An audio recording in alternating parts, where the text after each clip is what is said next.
என் பெயர் பிரபுராஜ்குமார், செயலாளர் ஜோதி அறக்கட்டளை. தஞ்சாவூர் நகர போக்குவரத்து ஒழுங்கு பிரிவு காவல்துறை மற்றும் ஜோதி அறக்கட்டளை ஆகியவை இணைந்து தஞ்சாவூர் ஆத்துப்பாலம் பகுதியில் இன்று ஒரு நூதன சாலை பாதுகாப்பு விழிப்புணர்வு நிகழ்ச்சி இன்று நடைபெற்றது.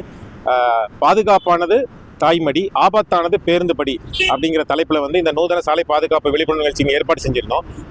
இந்த நிகழ்ச்சியில் அரசு பேருந்து மற்றும் தனியார் பேருந்துகளில் படிக்கட்டில் பிரயாணம் செஞ்சுட்டு இருந்த மாணவர்கள் மற்றும் பயணிகள் அவர்களை இன்னைக்கு தடுத்து நிறுத்தி அவர்கள்ட்ட இன்னைக்கு படியில் பயணம் நொடியில் மரணம், படியில் நிற்கிறத விட வாழ்க்கையில் படிப்படியாக முன்னேறணும், பேருந்து படிகளை விட இது நீங்கள் இப்போ உங்கள் படிப்பு தான் முக்கியம் அப்படிங்கிற அறிவுரைகளை இன்னைக்கு தஞ்சாவூர் நகர போக்குவரத்து ஒழுங்கு பிரிவு ஆய்வாளர் திரு ரவிச்சந்திரன் அவர்கள் இன்னைக்கு அவங்களுக்கு வழங்கிய அறிவுரை வழங்கினாங்க.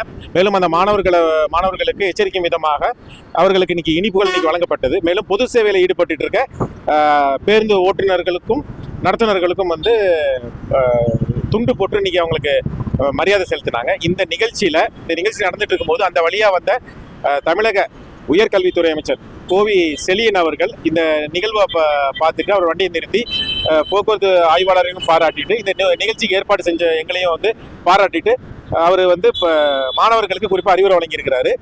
குறிப்பாக பேருந்துகளை பயணம் செய்யாதீங்க, உங்களை எதிர்பார்த்து உங்கள் அப்பா அம்மா வீட்டில் காத்திருப்பாங்க அப்படிங்கிறதுனால படியில் பிரயாணம் செஞ்சு உங்கள் உயிரை நீங்கள் ஆபத்தில் கொண்டு போய் விட்டுறாதீங்க அப்படிங்கிறத இன்னைக்கு அவர் இந்த நூதன நிகழ்ச்சியில் அவரும் கலந்துக்கிட்டு இப்போ அந்த படிக்கட்டில் பிரயாணம் செஞ்ச பயணிகளுக்கு அறிவுரை வழங்கியிருக்கார்.